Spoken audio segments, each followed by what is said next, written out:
Hey, welcome to another episode of the podcast. And in this episode, I interview someone that doesn't really need an introduction to us fitness folk, at least, but I'm going to do it anyway. So my guest is John Romaniello, and he's the author of the New York Times best-selling book, Engineering the Alpha. And he's also the founder of the multi-million-dollar, multifaceted fitness business that he calls Roman Fitness Systems. And he's kind of one of the grand poobahs or the anointed ones of the fitness industry as a whole. Super connected, super successful, and a super cool guy. Now, we're not going to talk fitness or business, though. Instead, we linked up to discuss something else altogether, and that's how you and I can use the brilliant and groundbreaking work of a rather obscure comparative mythologist to live better lives. Now, the work is codified in the book The Hero with a Thousand Faces, which was written by the mythologist Joseph Campbell, and it has served as a template for some of the most popular and timeless stories ever told, ranging from King Arthur to Moby Dick to Star Wars, Harry Potter, and many, many others. Now, I know that might sound incredibly abstract and kind of inapplicable to our lives, but bear with me because John really does an amazing job making the material accessible and practical, so I think you're going to be pleasantly surprised. And I mean, honestly, it's really not a stretch to say that our conversation can be the nudge or the call to adventure, which you'll learn more about in our interview, that leads to incredibly positive changes in your life. So with that, let's get to it. John, thanks for coming on the show. I'm excited for this.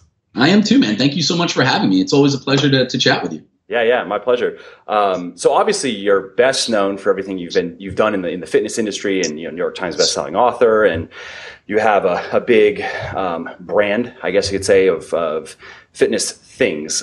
Sure, which that's kind of like a great way to put it. That's how when people ask me what do I do, that's my answer. I'm like, I do health and fitness things.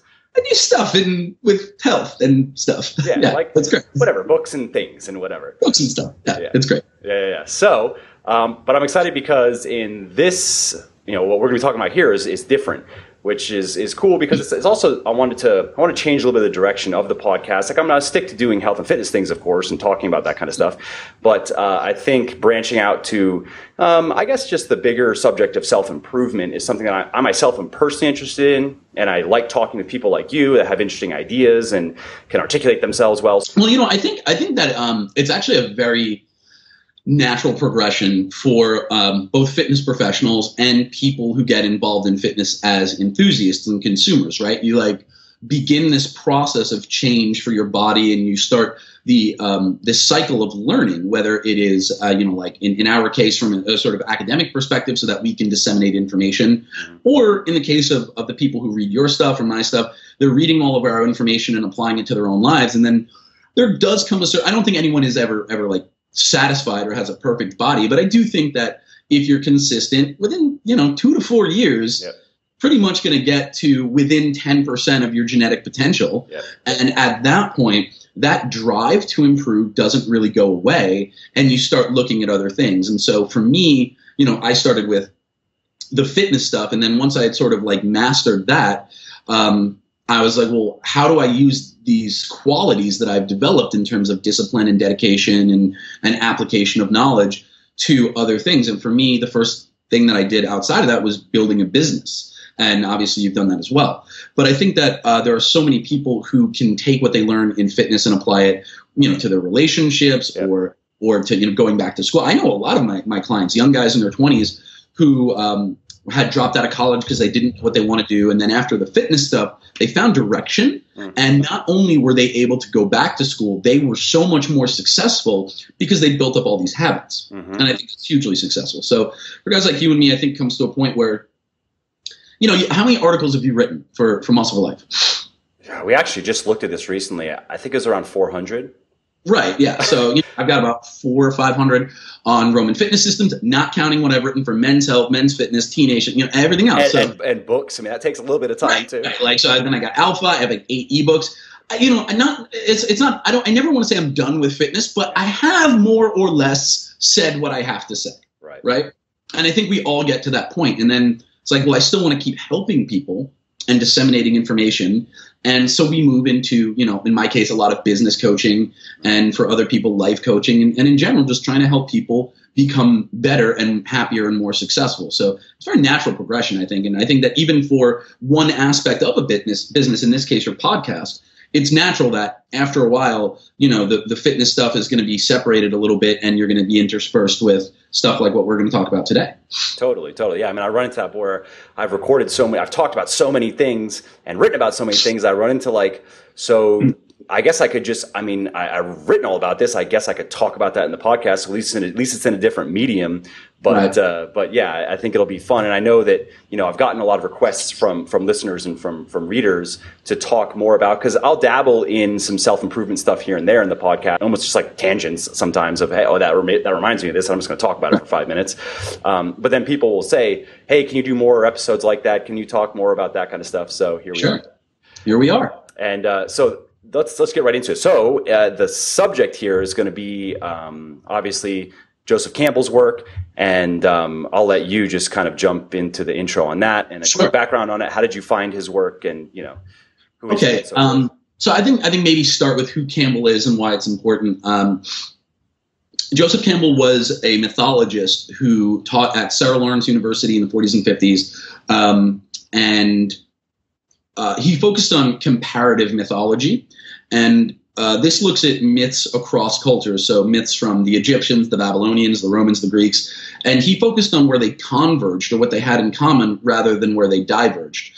And what Campbell found was that in nearly all cultures, every great story has the same narrative thread. It more or less follows the same pattern, what he called the monomyth or the hero's journey, this storytelling structure that takes us through the perspective of this hero from what's called the ordinary world, the status quo, all the way around through this great adventure, which can include everything from going to Hogwarts, the battle on the Death Star, destroying the ring in Mount Doom, or going through the Looking Glass in Alice in Wonderland, or learning karate and fighting in the 1984 All Valley Karate Tournament, the Karate Kid. All of these different things all fall into the hero's journey, and at the very end of it, the hero has not only accomplished this great goal, but has also improved himself emotionally, and even if there's some sort of physical sacrifice, and he is able to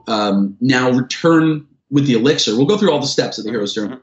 But the most important one at the end is returning with the elixir. And this is basically the hero has gone off on this quest, and he's learned this great thing, and now it is his duty to bring it back to the tribe. Because all of our story, we're all like tribal creatures. And so Campbell often talks of like leaving the tribe and then returning to the tribe. And it's basically the hero's journey is not just about the actual adventure and the quest and the treasure that the hero goes on. It is about the hero becoming the best possible version of himself through sacrifice, through strife, through work, and so that he can best serve the world. I found Campbell my sophomore year of college, and for me it was the right book at the right time. I had always been really interested in mythology, and when I was a kid I just was always reading Greek mythology, Roman mythology, Egyptian. When I got a little older I got into Norse mythology, so I just really, really enjoyed it. And so I've always been a writer, and if I hadn't wound up writing about fitness, it would have been something else. And so when I was a kid, when I was 14 or 15 years old, I got my first short story published in Dragon magazine, and then I got another one published in Dungeon magazine and Scry. Nice. And these were the kind of magazines where you could go and read how to create your perfect D&D character or how to build a very effective deck for Magic the Gathering. So real fucking hardcore nerd shit. Real nerd, very, very niche magazine. But I was getting published when I was 15 and getting paid like $150, and I felt amazing. And I like to write about this stuff. And so when I discovered Campbell, which was, I don't know if it was in a mythology class or maybe just a creative literature class. So I discovered Campbell, and I was reading through his seminal work, The Hero with 1,000 Faces, which more or less discusses his thesis of the monomyth, that all stories pretty much follow the same pattern. Now, from the time I was a very young child, I have been heavily into Tolkien, and reading Campbell, I was immediately able to apply the steps of the monomyth directly to the Lord of the Rings and, directly to Narnia and all of the other less well-known but equally nerdy fantasy that I had read. And so I read Campbell and I really fell in love with it. And then later that year, I went through a fitness transformation, and that lasted, the actual act of transforming was 4 months. But and then the following summer it was the most crazy summer of my life, right? Because I went from being a guy who was kind of muscular but chubby to this dude who was just shredded. And I worked at a summer camp. And so that's a place where you're surrounded by women your age. It's a lot of 20 to 24-year-old guys and girls. And you have hormones oozing everywhere. Right. Hormones oozing everywhere. And so my life dramatically changed just from having gone through this physical transformation. And so then I went back to school and I sort of didn't read Campbell for a while. And then, when I graduated, I started. I didn't know what I wanted to do. I was probably on track to go back and become a professional student and get a master's and then maybe 2 doctorates or whatever it was going to be. And then your parents could talk about it at the social events. They could, Right. He's working on his 3rd PhD. Oh, fantastic. Well, yeah, because I just figure if you're going to get 1 doctorate, you should get 2, and then everyone have to call me Dr. Romaniello, and that was my. And I thought that spending an extra 8 years in school was enough. That joke was funny enough to spend 8 years in school, which is not. It's not a good joke. So I just started. I had now been in shape for a year, and I was helping my friends get in shape, and so I started this personal training company, Roman Fitness Systems. And as I was starting it and going through the process, I really realized that so much of what I was doing, the actual steps that I was taking in solving that business, was very similar to sort of the steps I had to take when I went through my fitness transformation. And then something clicked for me and I picked up Campbell again. And I realized that going through my fitness transformation was a hero's journey. I started in the ordinary world of being overweight. I experienced a call to adventure or an inciting event, which is, in my case, I was thinking about joining a gym, but I had been thinking about it forever.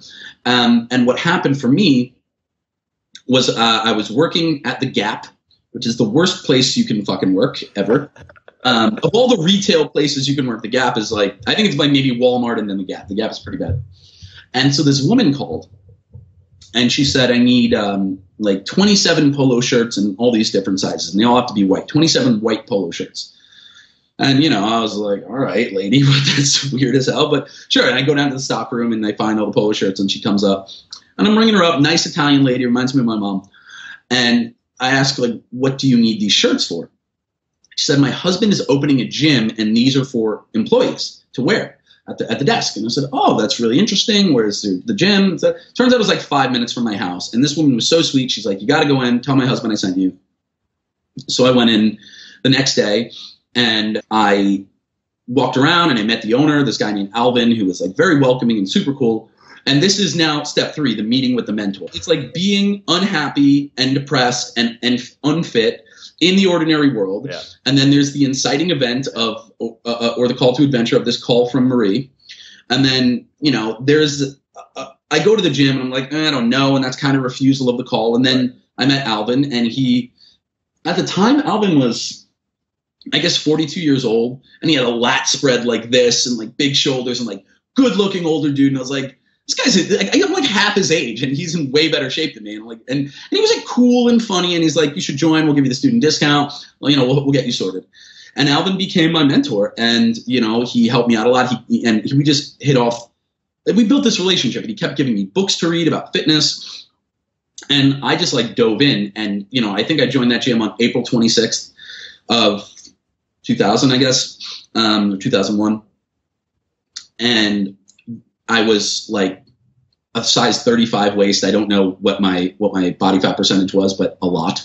And then on July 4th, I had a 6-pack. I was 6% body fat with a 28-inch waist. So I made unbelievable progress very quickly because, as it turns out, I have good genes for this stuff. Yeah. I was just fucking lazy and wasn't applying myself. And so this changed my life in so many ways. And so I began to realize that all of the steps that I had gone through, in this fitness transformation were mirrored in the hero's journey. And then as he began to start this personal training business, I had to go through the same thing, right? The ordinary world for me was like, I've just graduated school. I'm probably supposed to go to grad school now. The call to adventure was, Alvin telling me, like, if you want to do this, I'll help you. And, obviously he's the mentor and he actually paid for my first personal training certification. It was amazing. And then there's like, tests, allies, and enemies, right? Where most tests are sort of like a reaction to how you react to your enemies testing you or trying to push back against you. In my case, that was my family, right? So like I went to an Ivy League school, first person in my family to like graduate college, and I've got all these people telling me like you have to be a doctor or a lawyer, you have to go back to grad school, you have to do these things. Make use of this gift. Make use of this gift that you've been given, like this intellect and this education, do something. And so there are all these people chattering, and, I'm starting this personal training business. And I grew up in a single parent family. My mom and I we've been very, very close my entire life. She was, my parents split when I was like 10. My dad was super abusive to me and my mom. So starting from when I was 10 years old, it was like me, my mom, and my sister. She took care of all of us. We took care of each other, worked her ass off to help me get through school. I mean, like she would have scrubbed floors if it wasn't like I got some scholarships, but she really would have done anything. And so now I graduate from this expensive school and I'm like, I'm going to work in this gym. I broke my mother's heart. And she was like, you go to work in your pajamas. Are you really going to work in the gym for the rest of your life? Just wouldn't accept it. But I knew that I wanted to do this, at least for a while. For me, again, I will be very honest. At the time, it felt like something to do until I figured out what I was going to do, which it turned out to be. And it just happened to be that what I was going to do was work in the fitness industry and write books and build this company. Yep. So just to sort of like, put a bow on that and then get back directly into Campbell, what I really noticed was that every large change you go through in your life, whether it is getting into a relationship, going through a breakup, getting a divorce, getting a new job, starting a new business, going through a fitness transformation, every single one of those changes follows the cycle of the monomyth or the hero's journey. And the original version of the hero's journey that Campbell outlays is 17 stages or steps.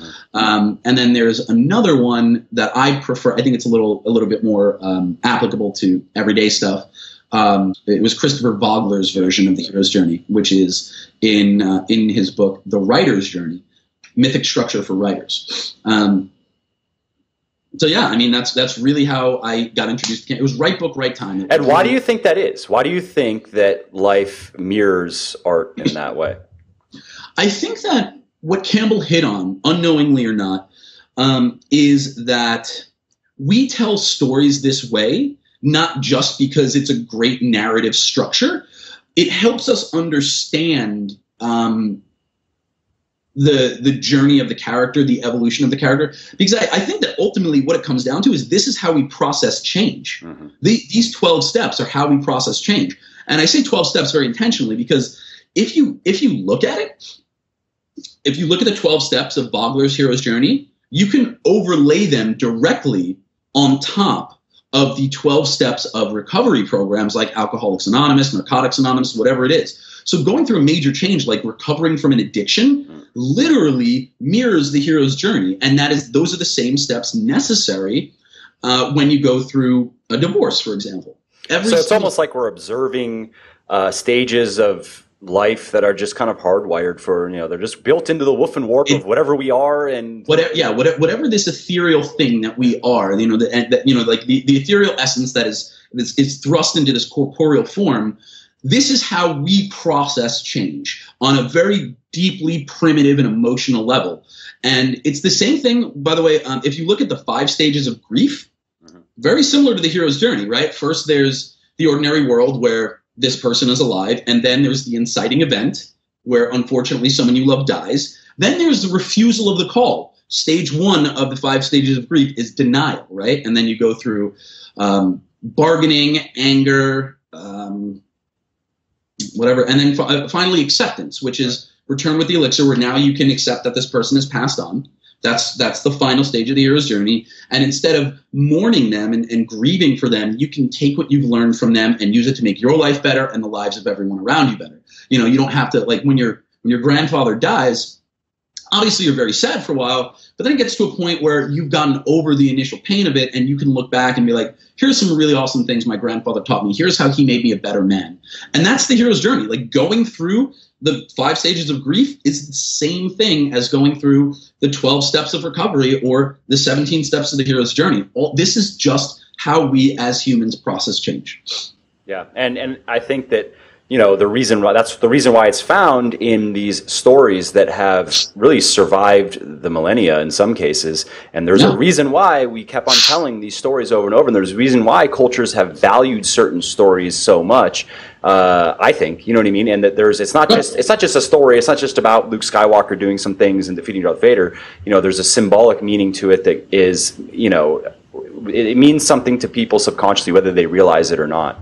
Absolutely. And that is why Star Wars is what it is, right? I mean, Star Wars is more or less the perfect. Yeah, I mean, it was built for. So obviously, like, Lucas wrote Star Wars and then dove more deeply into Campbell and rewrote a lot of things to conform to the hero's journey. And lo and behold, 1977, people didn't know anything about what Star Wars. Can you imagine living in a world where people don't know what Star Wars is? Yeah. I can't even process that, right? I was born in 1982.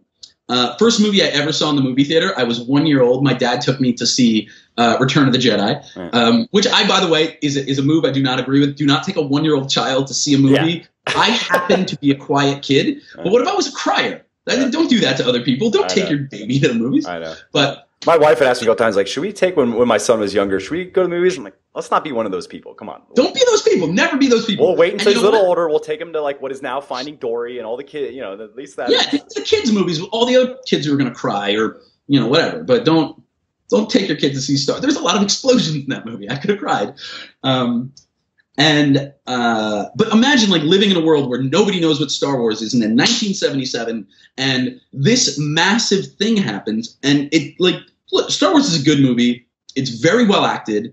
It's a great story, but it affected us as a culture on such a deeply intense level that it did a few things. Firstly, it immediately became part of the cultural zeitgeist. Secondly, it established science fiction as a commercially viable genre. Every science fiction movie made before Star Wars was like a rinky-dink B movie, and then Star Wars comes along with its, like, relatively big budget for the day and changes our lives, and now everyone's just like, spaceships, explosion, let's throw money at this and make these things. And now, like, every blockbuster that comes out in 2016 is science fiction in some way, even if it's comic books.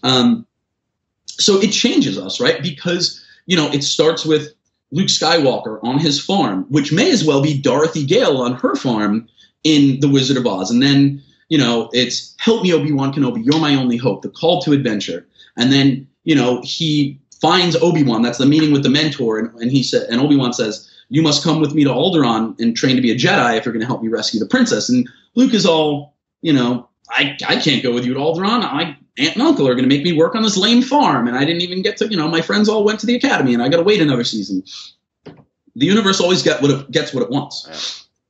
Most of the time in storytelling, and a lot of times in life, refusal of the call is met with a swift reversal of fortune on the part of the universe, right? So Luke says, I can't go with you to Alderaan. I have to be with my aunt and uncle. And then they get back to his farm, and his aunt and uncle have been killed by stormtroopers, and now they're dead. And so he has nothing holding him back, right? And then he goes with Ben to Mos Eisley, which is crossing the first threshold. It's the first time he's ever been to this Mos Eisley spaceport, and he sees the world. You know, he meets Han Solo and Chewbacca, but he walks into that bar, that cantina, and his whole fucking world is rocked, Mike. It's, you know, there's all these different types of aliens with weird faces. They speak different languages. And he's there not 5 minutes, and some crazy dude who has the death sentence on 9 systems, like, starts a fight with him and winds up getting his arm cut off by a lightsaber. Imagine you're a kid who's lived on a farm your entire life, and now, but how is that any different, right, from when you're 14 years old and you walk into, you've been in middle school for 4 years, and now you walk into high school for the first time, right? And you see, like, you know, you're 14 and you're just going through this stuff, but there's like 18-year-old guys who are jacked or women who are incredibly developed. And, you know, there's like couples making out in the hallway. You're going through this, and it's like an alien world. It's stuff you've never seen before. Yeah.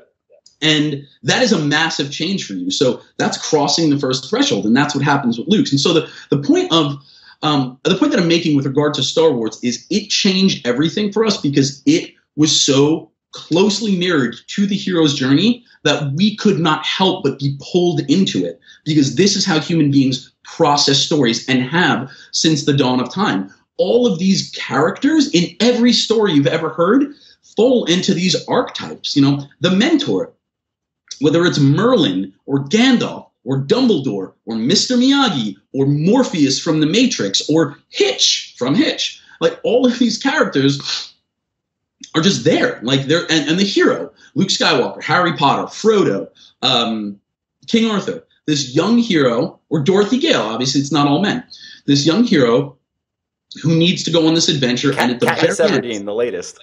Katniss Everdeen, of course, yeah. And in her case, Haymitch, played by Woody Harrelson, is the mentor, right? And so there are these characters that appear over and over again, these archetypes that appear over and over again, because this is how we process stories. And it's the way that stories have been told since the dawn of time around campfires. If you could travel back in time, assuming no language barriers, if you told the story of Star Wars to a tribe around the campfire, once they wrap their head around lasers and spaceships, they would just nod along and like, oh, I know this story. I know where this is going. Totally. We get it, you know? Yeah. So then how do we tie that into living a better life? Because that's really also what you're working on with your book project. And right. I mean, I think as someone just personally very interested in storytelling, that's how I found it. And I found his work fascinating from that angle. But for everyone listening, so how do we use what Campbell discovered to do better in life? I think that in addition to being a great storytelling medium or structure, the monomyth can serve as two things. Firstly, I think that it can serve as an effective thesis for self-directed growth for people who want to be better. And that is sort of like a larger global thing. And then a more acute, immediate thing is I think it's a really good tool set for problem solving. And so what I mean is that if you've decided I want to start a business, all you need to do is look at the hero's journey and see, where am I in this moment, right? The call to adventure is you want to start whatever business that you want to start. So let's look at Legion, for example, right? There was something, like obviously there was something that spurred you to start this company. Right. Why did you want to start a supplement company? Is it just because like I can make money? I mean, I'm sure there was a dearth of great products out there. You wanted to be transparent. You wanted to contribute something to that arena. Honestly, the origin was I wanted to make the products that I myself have always wanted. And, you know, I was sick of using products that I felt were inferior and recommending. So no one else was doing it. So that was kind of the beginning. That's call to adventure, right? You decide. And I'm sure there was a moment when you were like looking at the amount of work that you were going to go through and you're like, do I really want to? And that's what I had that conversation with my partner at the time. His name's Jeremy. I was like, okay, Jeremy, so this is what we could do. I'm pretty sure it's going to do well because I think there are a lot of other people out there like me and that feel the same way about supplements. But if we're going to do it, if we say yes, we have to understand what we're committing to here. This isn't something we just kind of do a little bit here and there, and it's just going to be. No, you're like starting a company, it's like a big thing. And if we're going to do that, it's like we got to do it or it's going to kill us. That's how we got to go into it. Right. So who did you talk to other than Jeremy? Who was the mentor in this? Did you speak to other people who had been involved in supplements before? Not directly involved in the industry, no. Okay. I would say probably the mentor was the person who helped me do a lot of the research initially and has actually been consulting. He's been super overloaded. Now I would say who he is, but he needs to stay anonymous for his work actually. He does consulting and stuff, but because of where he works and what he does, he doesn't associate his name with it. So he helped a lot in helping me crystallize what these products could be. You know, I had a lot of my own ideas and things based on my research, but he knew this stuff a lot better than I did. And so he was able to, take a look at all of my ideas and say, okay, that's a good idea, and we can make it better by doing this. That's not a good idea. This is why. Here's something that we should wait on until we're more profitable. Yep. Because there's a lot of things. Like everybody, when they jump into supplements, like I want to start people who don't who have never looked into supplement manufacturing might not realize this, but like when you're going to start a supplement company, the last thing you want to do is start with a protein powder because the margins are crap. It's like you're not making any money on that. But there's a lot of crappy supplements, crappy protein supplements out there. So obviously you want to come in and you want to hit it out of the park and make the best one. But in order to do that, you have to make other cool supplements with higher margins that can finance this. And that is something that you only learn by going through that. And or you do what I'm doing, which is you just forget about retail basically and sell direct to consumer and then use that what normally would go to the distributor to make better products. Right. So you've got this mentor who, for the sake of argument, we will call him Gandalf. And Gandalf, he guides you in this way. So you found a mentor. And then crossing the first threshold is making that first product, like putting up the website, all of these steps that are necessary in starting any business, sending that first email, right? So now there are tests, allies, and enemies. Your allies are your business partner, your wife, all of your customers who are ready to go. Readers, followers, The enemies are the people who are like, I can't believe you started a supplement line. You're such a sellout. People are going to hate you. Right. Everyone. I think also there's something to be said for obstacles too that that go into this phase of the whole thing that serve as they're not enemies personified, but things you have to overcome, big fires that just break out, and you're either going to put the fire out or it's going to consume you. So you have one or the other. That's exactly right. And so those are tests, and things you have to overcome. And so how this makes you a better person is that whatever massive change you are going through, you can use this as a tool set for problem solving. So I have a friend who is getting a divorce, and he's been married 5 or 6 years, and it was great. Now it's not, and he and his wife have decided to split, right? So his mentor in this situation, they were actually just going to go and file some paperwork and let that be that. And I told them, I was like, you need someone who's done this to walk you through this, not just to I never want to demonize anyone in this situation, not to protect you and your assets from her, but to make sure that you're both protected. Find a lawyer or a mediator or someone who can walk you through this. Don't just go down to the courthouse and sign some shit. Well, because who knows what the relations are going to be like later when then then the lawyers do get involved and it gets more ugly. Exactly. So, I said find a mentor, and that's really important. And, it's they found this person who is representing both of them as a mediator, which I think is incredibly mature and amazing. And it's not an acrimonious divorce. It's very amicable. But this person found all of these things that they actually need to talk about in terms of some of their assets and things. And that's crazy that they were just about to miss that, right? So you need that mentor, whatever change you're going through. And then there's refusal of the call. As they were going through this, it pushed them back, and they're like, do we really want to go through with this? Maybe we'll give it another shot. Even though I think they both knew it was the right move for them. And then they continue talking with their friends and family and decide to go through with it. And now they're in the trials phase, which is really discussing the brass tacks of how to separate everything. And so you just need to know where you are in any of these cycles. And then if you know that, all you need to do is focus on that step and then getting to the next step. There are so many people who don't realize they need a mentor. Whatever you're going to, if it's a fitness transformation, you need a coach or a mentor. You don't go to law school to become a lawyer and not have mentors. There are people who teach you things. This is the way we've been doing it from the dawn of time, and it works. I should also add, though, that books make great mentors. Books make great mentors, right? There have been thousands of people who have read my book, and the structure of Alpha follows the hero's journey, which is a connection to you. Yeah, it's not a personal one-on-one connection. Right, it doesn't happen to you. But here's this person, in my case, myself and Bornstein, who know more than you, who are going to be there to support you. They're going to give you the information, and then you just got to follow it. All of the books you've written, same thing. You're the mentor. Books make a tremendous mentor. I know. I'm sure you're familiar with Ryan Holiday. Sure, of course. I'm actually reading his new book. It's amazing. So Ryan, right? Ego is the Enemy is the new book. Ryan is a good friend of mine. And that's a guy, he's had a lot of mentors from Tucker Max to Robert Greene, but because of his interest in Stoicism, his mentors also include Marcus Aurelius. It's like most of us don't have the opportunity to be directly mentored by Marcus Aurelius. By a Roman emperor. Right. But if you read Meditations and really get into it, Marcus Aurelius and Seneca and Epictetus, you can absolutely be mentored by these great men the way I have been mentored by Campbell. And so books make a tremendous mentor. So I think that the most important thing is to first learn what those steps are. Back in the day, I was like a semi-professional poker player. I didn't know.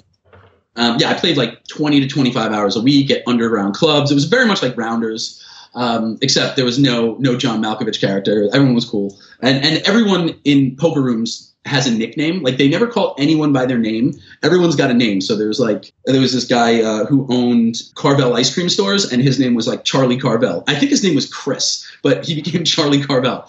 And my name was Muscles Marinara because I'm Italian and jacked. And so shit like so I'm playing poker like 25 hours a week, and it took me a really long time to be able to do this, but I wound up getting a conversation with a professional poker player, like a guy who had been in the World Series several times, and he said, the single biggest thing you need to develop is the ability to look at the board and immediately know what the nuts are. The nuts is the best possible hand, right? So every stage from the flop to the turn to the river, you need to instantly look at the board and know what the best possible hand would be, because that is going to help you assess the strength of your hand against the potential range of hands that your opponents can have.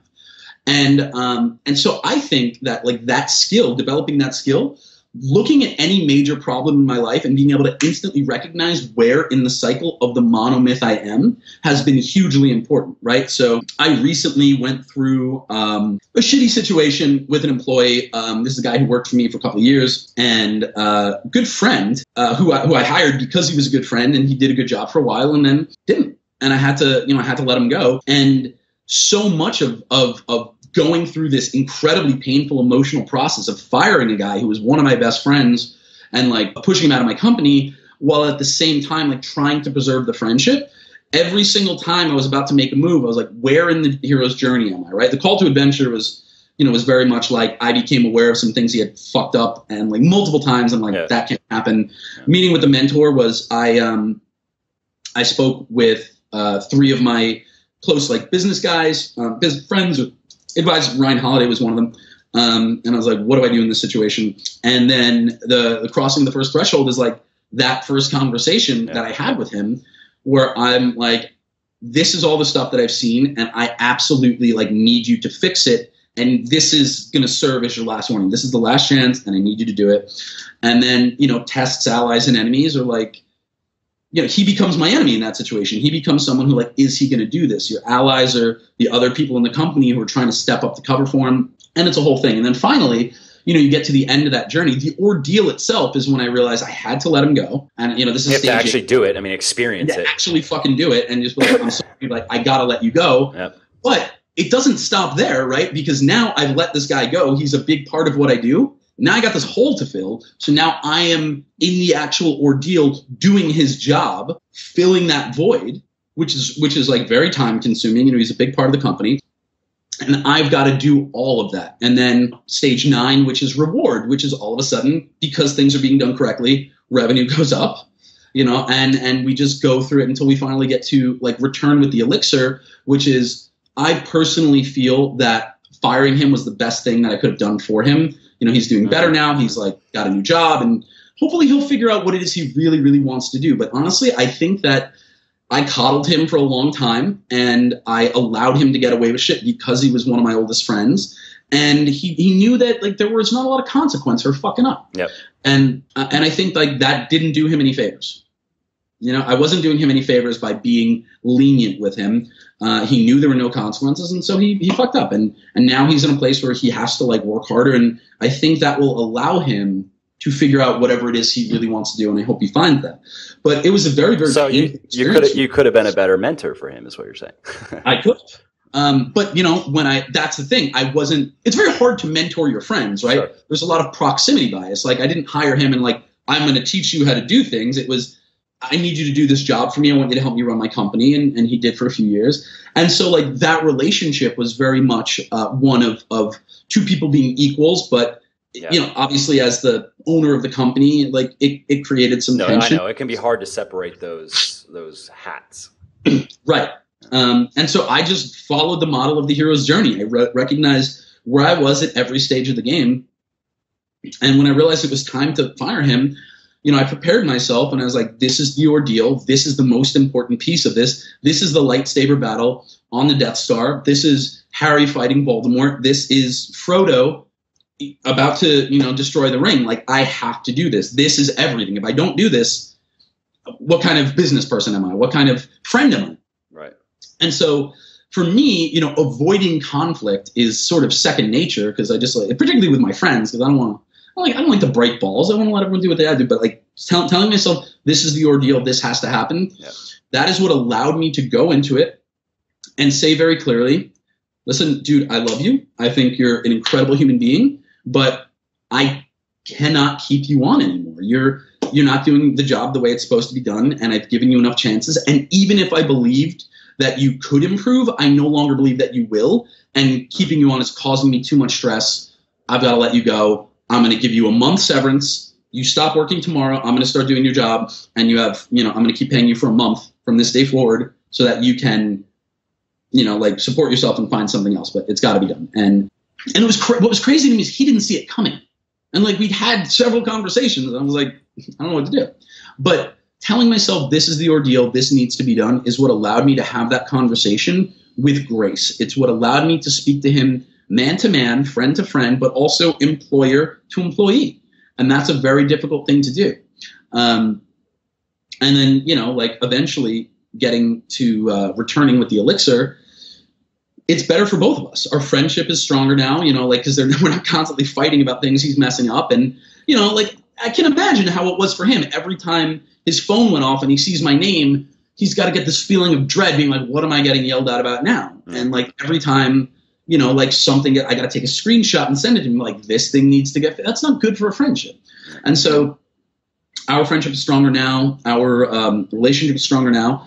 And business is better. And that has to happen. So, you know, to become the best version of yourself so that you can best serve the world is really what returning with the elixir is. And it's why we have to go through these changes, right? If you think about it in terms of a marriage, returning with, or divorce rather, returning with the elixir, it's the divorce itself. It's being separated. Yeah. Like, and both people ideally being happier and being able to move on with their lives. Right.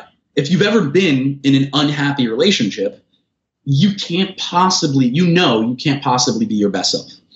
And neither can that person, because even if they're happy and they don't know you're unhappy, there's some sort of like energetic shifts that happen, and they're very aware that like something's not right, and they can't be their best self, and you can't be your best self. And the other problem is when you're in a shitty relationship or an unhappy relationship, you spend so much energy being unhappy or trying to get happy or trying to fix it. Or make the other person happy. Right. You can't serve the world. You can't fulfill whatever your mission is. I was in not a bad relationship, just like a mediocre one before I met my wife. And the way that it tanked my productivity, you know, because I was like always dealing with this girl who's like super jealous. And she's like, I don't understand why you have to travel all the time. Because I'm running a multi-million-dollar company. I got shit to do. What do you mean? That's funny. I have to, because my wife is great with that. Like, she understands, and she benefits from it, of course. But she understands that, you know, if I were a 9-to-5 kind of guy, we would not have the quality of life that we have. I might be around more, but is that really what she would want? Kind of, you know what I mean? So, and you wouldn't be as happy. You wouldn't be the man. That's just not me. I mean, I don't know. I'm programmed differently. I don't know what to say. Right. Yeah. My wife is like super supportive. Like, you know, we have a place here in New York where I am now, and we have a house out in LA, and like she knows that for my productivity, I need to be in New York like very frequently. Yeah. So that's why we got a place here. You know, my mom isn't in the best of health, so like seeing her more is important. Mm. But I got tired of like staying in hotels and sleeping on couches, so we got this apartment, and it's like my little place. It's like decorated how I want it. I picked out all the furniture. I see R2-D2 there in the background. Yeah, exactly. So this is all my stuff. So and like I come here and I like crush work. And she's texting me. She's like, when are you coming home? I miss you. I'd really like to see you. And I was like, I haven't booked a flight yet, and I'm not going to book it until I finish this project that I'm working on. Like, I needed to finish writing something. And so I finished it yesterday, and I booked my flight for tomorrow. And she's like, she lets me know that she wishes I were there. Yeah. But she's also very clear that, like, do what you need to do. I'm not pressuring you. I just want you to know that I miss you. And, like, that's huge. Yeah. And for me, having gotten out of that mediocre relationship, like, allowed me to be a better person so I could attract a better person so I could be in this marriage that's actually, like, fulfilling. Totally. And so all of those things, they follow the model of the hero's journey. It's really so whenever you're going through something, or about to start something, you know, whether it's a business or think about just getting in shape, right? Exactly. Let's go back to fitness, right? Everyone listening to your podcast, all of you guys out there and women, I'm sure you have a lot of female readers and listeners as well. If you haven't started yet, this is your call to adventure. Right? Your ordinary world is wherever you are now. You're probably not particularly thrilled about your body. Hopefully you don't, like, walk around hating yourself. I would hate that. But there's things you want to change, you know, and it could be as simple as, like, I'd like my upper chest to be a little bit better for my V-necks, or it could be like something major, like I need to lose 100 pounds so that I can fight a heart disease and stay alive for my kids. Whatever it is, this is your call to adventure. You're going to refuse the call. You're going to listen to this podcast and you're going to think, this is really great stuff, and I want to read Joseph Campbell, and I want to watch Star Wars again, and then, like, life is going to happen, and it's going to get in the way, and you're not going to do it. But at some point, you will meet with a mentor, and that could be listening to Mike's next podcast. It could be picking up my book and reading it. It could be reading the right article. It could just be, you know, maybe Mike tweets out something particularly inspiring, and you're like, fuck, now I'm ready, and then you're going to join the gym. And going into that gym the first time, walking into that gym, that is crossing the first threshold. It really is, especially when it's your first time. And I get emails from women all the time that I understand this is their first time stepping in the gym, and you know they go buy the cardio and there they go to the weightlifting, the iron jungle, and you have all. And it's crazy, and it's very much like Luke walking into Mos Eisley, right? Yeah, it's totally. You know, there's all these different types of people. There's a power lifter over here. Yeah. There's this person doing snatches and throwing weight over his head, and then there's person over there taking his shirt off and just take selfies for 20 minutes. Right. And then there's all these, like, you know, like all these different types of people, these aliens that you're not aware of. And you're just like, I don't even know where to start. That's crossing the first threshold. That is your first step into the special world. And it can be terrifying.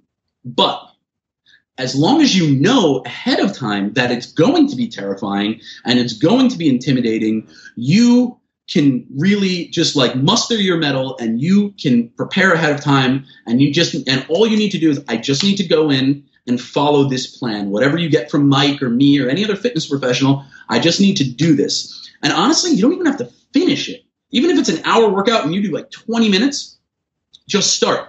But the key here is that the thing that is going to help you feel comfortable is knowing ahead of time what to do. I can't tell you how many times I've seen someone walk into a weight room for the first time and they wander around and they don't know what to do, and, like, they don't know a lot of exercises, so they're like, okay, I'm going to pick up the dumbbells, I'm going to do some lateral raises, I'll do some. I know curls, I know these guys, and I know these guys and these guys and some of these guys, and you know, that's what they know, and so that's what they do. But having a plan is huge, and this is a stage called approach, right? This is the stage of the hero's journey where the heroes make ready before they attack, whatever it is. And they check all their gear and they arm up, and it's usually a montage where things are getting tied and swords are being split into sheaths or whatever. And or in the case of Rocky, it's the training montage, right? Yeah. Like, that has how Rocky makes ready for the ordeal of battle. It's training, right? So in the case of getting ready to train for the gym, you have to, like, do some research. You have to know, you know, what a deadlift is, or some version of the deadlift. You need to know, like, hold the kettlebell like this and do a goblet squat. Yeah. And honestly, it's, like, going to take you 15 minutes on YouTube to create a basic playlist of what you need to do. You know, overhead press, push up, some sort of row, maybe a pull up if you can do it, squat, lunge, plank. You're done. Yeah. You don't have to go crazy. And then you ratchet up. Now, this is where like the role-playing game aspect of fitness comes in. And you gain levels. You get stronger, like Final Fantasy, right? You get through, you defeat this workout, you get stronger, your weights go up, your muscles get bigger. And then you keep going from there. And so being prepared, going through approach is what is going to allow you to really get through the ordeal of your physical transformation. And let me tell you this right now. I've been doing this for 14 years. When my transformation was when I was 20. So now I'm 34, so it's 14 years. And I've seen tons of other people go through transformations. And let me tell you right now, I have never seen one person, myself included, go through a major body transformation in a reasonable period of time without following a rigid plan. Not rigid, there's no, but something structured. They have to follow a plan. Like I've never seen anyone either gain a ton of muscle or lose a ton of fat by like walking into the gym and saying, just doing whatever your body tells you to do today. Yeah, exactly. Yeah, it's okay. I think I'll just eat Monday, so I'll train chest. Yeah, I think I'll just do like maybe Chipotle for lunch, and I don't know. I'll figure out dinner, and we'll see what happens. So you have to have a plan. An approach is hugely important. And so that's the hero's journey, man. It's all about like understanding that whatever major change you're going through or whatever thing you're about to start, however your life is about to change, whatever that means to you, if you first take the hero's journey and overlay it on top of whatever that major change is. And so there's we can probably link to a graphic of Ogler's model of the hero's journey. I'll put it in the show notes and in the description on YouTube. Perfect. You just write, body transformation in the middle of this graphic, and then just write down what you think those steps are, one by one. So I would highly, highly recommend everybody read Campbell, but Campbell can be a little weighty. It can be a little dry. So what I would recommend is that read Vogler first. Vogler's book is called The Writer's Journey, Mythic Structure for Writers. Christopher Vogler is a movie producer, and he worked for Disney for a long time. And when he was working on The Lion King, he wrote this 3 or 5 page memo for everyone about Campbell and why like they needed to change these pieces of the Lion King story to more closely follow the hero's journey, because it would be a better story and it would resonate more humanly. And it blew up in Disney, and so he just kept adding to it over the years, and then he turned it into a book, and now it's a very thick volume, but it's very accessible. It's very accessible. Yeah. The thing that makes Campbell somewhat hard is the writing can be a little dry, but I think that the challenge for most people is that Campbell makes many of his points by comparison and example. Yes. And so he uses a lot of myths that you may not be familiar with, and so some of that may be lost on you. Yeah. Vogler makes those same points through comparison, but he uses movies and TV shows that you've probably either heard of or seen. And if you haven't seen them, it's going to be a lot easier for you to like put on Beverly Hills Cop and spend 90 minutes watching that than it is for you to like dig into the Red Badge of Courage or whatever else. Yeah. I think Campbell, he was like the Enlightenment thinkers that wrote kind of more for each other. And then Vogler is like Thomas Paine, who took their stuff and made it accessible to the common person. That's a great example. Absolutely. So, Campbell is very near and dear to my heart. It's been really, his work has been massively influential on me as a writer and as a man. And this is the kind of stuff that I'm very passionate about and that I teach, because I truly believe that learning the hero's journey gives you a model that you can apply for your life. So if you look at your life as one big journey, then there's all these little circles on that big circle. And when you think about where you want to be at the end of your life, what you want to do, like Mike, I'm very certain that 10 years ago, you couldn't see yourself running a huge fitness company and a huge supplement company. Not at all. Right. So whatever your plan was for the end of your life, it's very, very vague. And for me, I honestly hope that the very last thing I do, I really hope that I type a sentence and hit period on a keyboard and I fucking die at my desk. That's how at the end of your magnum opus, here it is. Right. At the very end, final edit, the 9th edit, and that's it. Dead. And that's how I want to go out. Like I have that, and I think that's like very dark and that comes from my Hemingway fetish. But, I think like on the other hand, maybe surrounded by fat, happy grandchildren would be nice. But for me as a creator, like that's what I want.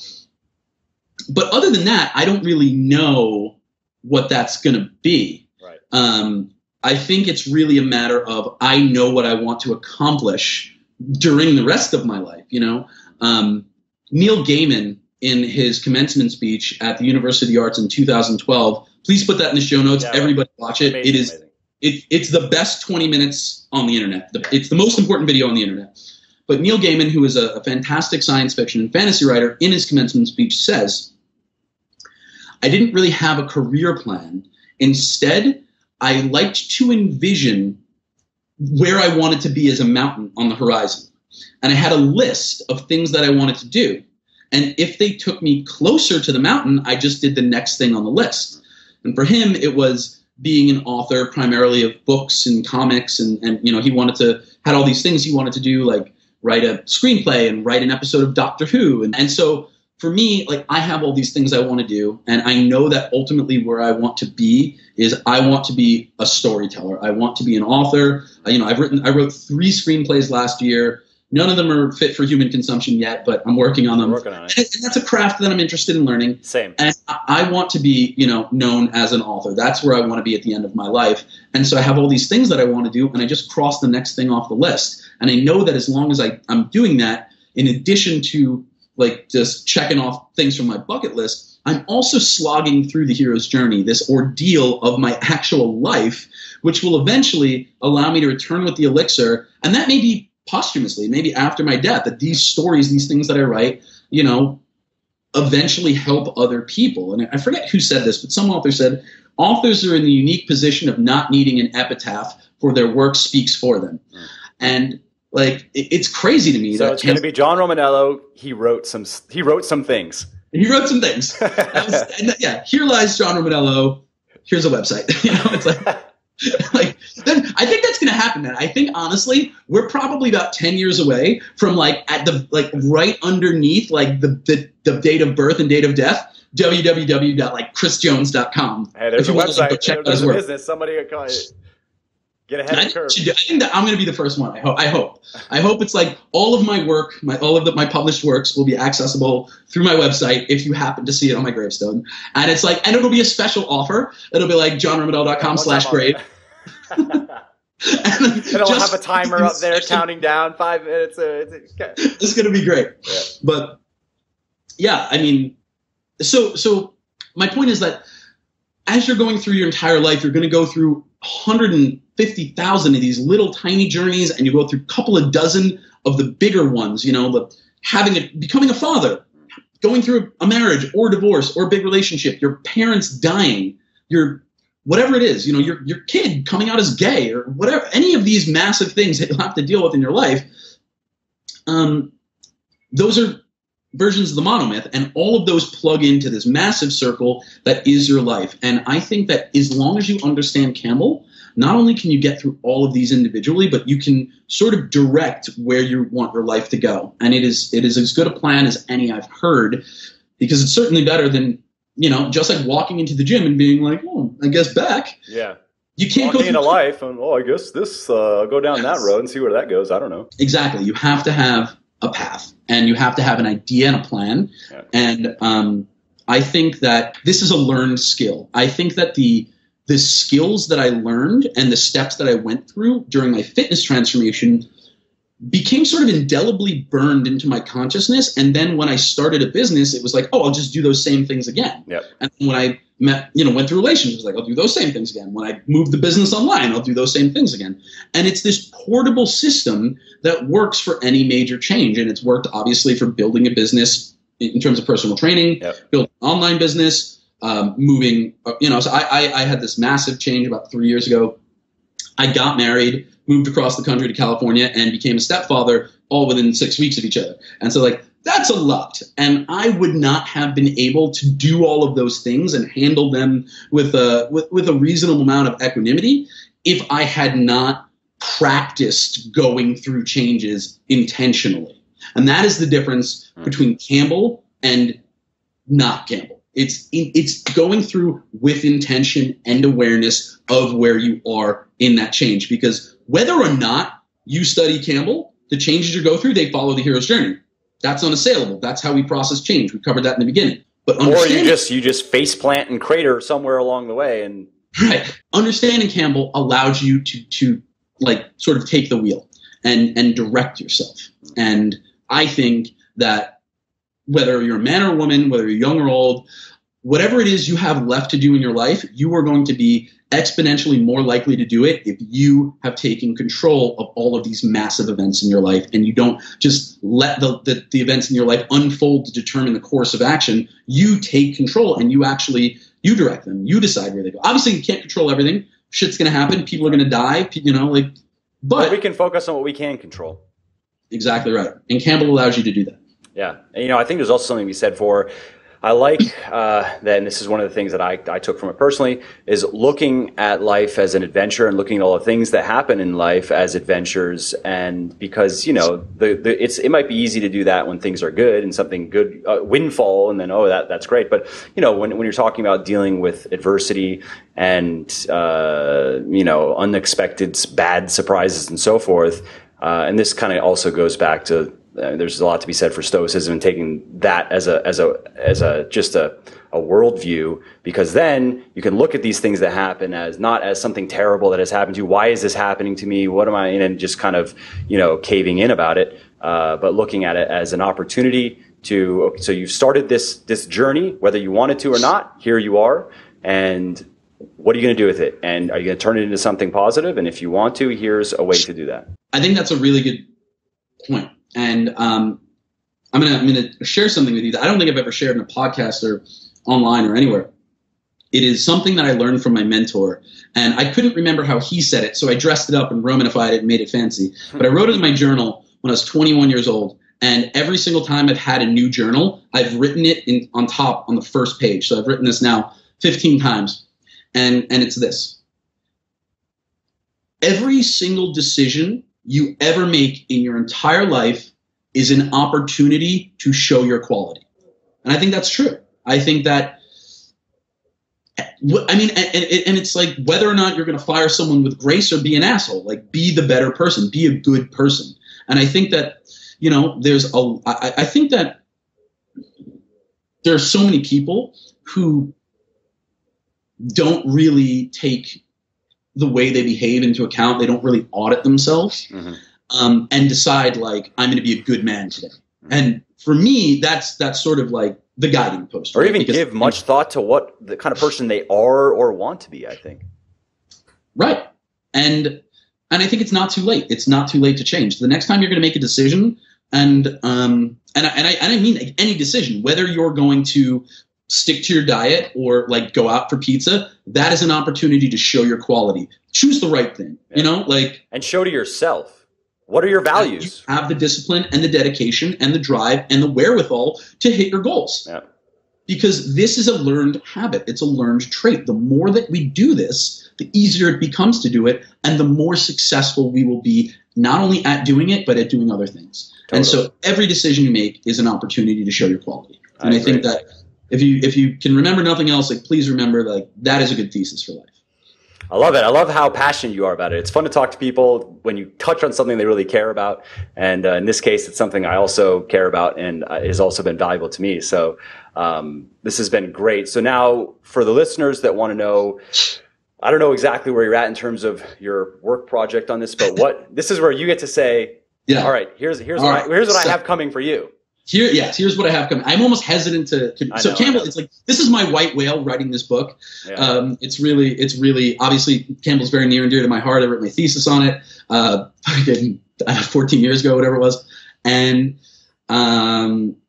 so everything we've talked about in this podcast, this is my next book. This is not a fitness book.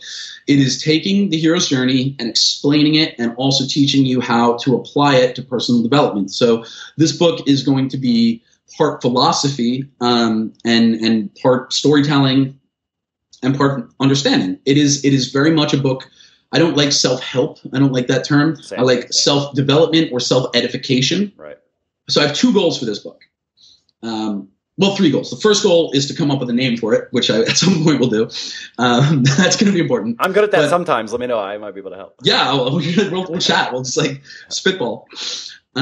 So my first goal for this is like write a book that people will understand and will help people, and they'll sort of walk away with immediately. And I really believe I can do that, and that's a very reasonable goal. My big, hairy, audacious goal, the thing that I am like most excited about trying to do, and this is why like every single word has to be carefully chosen, is I want this book to be the book that people recommend when they're being introduced to Campbell. You know, in much the same way that people, I think, smart people, if you're interested in Stoicism, the first book I would recommend is The Obstacle is the Way. That's like the new starter place for Stoicism as opposed to Meditations or Seneca. Right. I want my book to be like the perfect introduction to Campbell. I want it to be the place where if you've read Campbell and you're passionate about Campbell the way I am, I want people to say, read Romaniello's book, then read Vogler's book, then jump into Campbell. This will be the best introduction. So I really want it to not redefine Campbellian the Campbellian structure, but I really want it to become part of that conversation, so that Campbell scholars worldwide read this, recognize it, respect it, and even if they don't agree with everything in there, it will be true enough to what Campbell is that they feel comfortable recommending it to people who have never read Campbell, and that is going to be a challenge. So as for when that will happen, I'm writing it. The thing that I told my wife I needed to finish before I went back to California. I just finished. I have a real strong outline, and I just finished the 4th chapter. Awesome. I think it'll be 21 chapters. So it's slowly but surely coming. I would not expect it anytime before late 2017. I will see what I'll have to make a decision about self-publishing versus traditional, but. Traditional will set that calendar back another year. That's how it works. But thank you for asking, man. I'm really excited. Yeah, and then otherwise, where can people find? I mean, they can just Google you, but you know, I'm very Googleable. I have a Wikipedia page. But if for all my fitness, can I get your autograph? I'll send you a book. For all my fitness stuff, RomanFitnessSystems.com. So I apologize. When I started my personal training company, I didn't think how obnoxious that URL would be to type and how there's like 3 S's in a row, but RomanFitnessSystems.com, plural. And then I am on all of the social medias, the Facebook, the Twitters, the Snapchat, the Instagram, and my handle on all of them is just at John Romaniello. So it's very easy for you. Cool. And then just to clarify in the last name, it's Niello. So. Yes. Yeah. It's Roman, like the empire, and then Iello. Awesome. Okay. Well, thanks a lot for coming on and talking, John. I really appreciate it. This is great fun. And again, it's a lot of fun. Awesome. All right. Good. Thank you guys for having me. Everyone, thank you for listening. I appreciate you dealing with my my high energy. And so if anyone has any questions, and this is something I don't do for a lot of people, but because I love you, Mike, and because I love Campbell, if anyone has any questions at all, please feel free to reach out to me directly on any social media channel or email me through my site and just say, I heard you on Mike Matthews' podcast. I have a question, and I will get back to you personally. It won't be a member of my staff. It'll be me. So just for you guys, if there's anything at all I can help you with, let me know. That's awesome. Thank you. And my people are communicative, so I'm warning you. Good. That's good. I like that. Okay, awesome. Thanks. Thanks so much. Sure.